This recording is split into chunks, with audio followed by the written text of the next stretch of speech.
mais si la question est-ce qu'il pouvait avoir, est-ce qu'il devait avoir... Est-ce qu'il devait, pour vous, avoir ce prix Nobel? C'est vrai que si on regarde parmi tous les candidats, et même celui-là qui a finalement reçu, la vénézuélienne qui a reçu le prix de paix, Donald Trump a mérité, parce que c'est vrai qu'il participe, il joue un grand rôle dans les... Au moins, il essaie de régler les conflits. Et c'est évident. Il a fait plusieurs. Il a fait avec Arménie et Azerbaïdjan, etc., etc. Mais après, je pense que c'était évident depuis le début qu'il n'aura pas.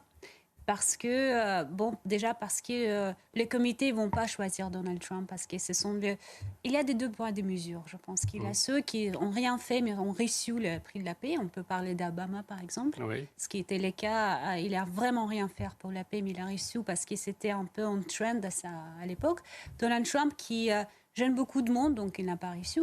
Après, aussi, la façon, c'est peut-être parce qu'il a toujours soutenu Israël et il a toujours des questions de la situation humanitaire à Gaza, et finalement, en un moment, ça ne pourrait pas être le choix fait. Donc pour moi, est-ce qu'il le mérite? Probablement oui, plus que les autres.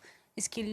non, il ne peut pas. Et est-ce que son prochain plan, selon vous, c'est concernant la paix entre la Russie et l'Ukraine? Je pense qu'il veut bien. Bien. Je pense qu'il fait beaucoup de choses pour le faire, mais en même temps, il y a cette contradiction. C'est un peu contradictoire parce que les États-Unis continuent de fournir les armements. Bon, ils sont en train de vendre les armements à l'Ukraine. Après, ils fournissent les intelligences. Selon les Financial Times, par exemple, on vient de découvrir que ça fait depuis quelques mois que les Ukrainiens utilisent l'intelligence des États-Unis pour frapper le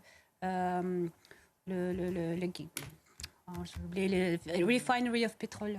Raffinerie. Raffinerie de pétrole aussi.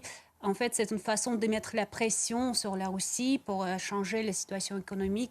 Mais en fait, ça ne marche pas. Donc, je pense que, pour être très honnête avec vous, je pense qu'il veut bien, mais il n'arrive pas, à ce moment, de trouver un moyen de ni mettre la pression sur la Russie, parce que la Russie, en fait, c'est compliqué de parler avec la Russie de la côté de force, parce que la Russie, l'armée russe est assez forte. Et c'est compliqué aussi avec Zelensky, je trouve.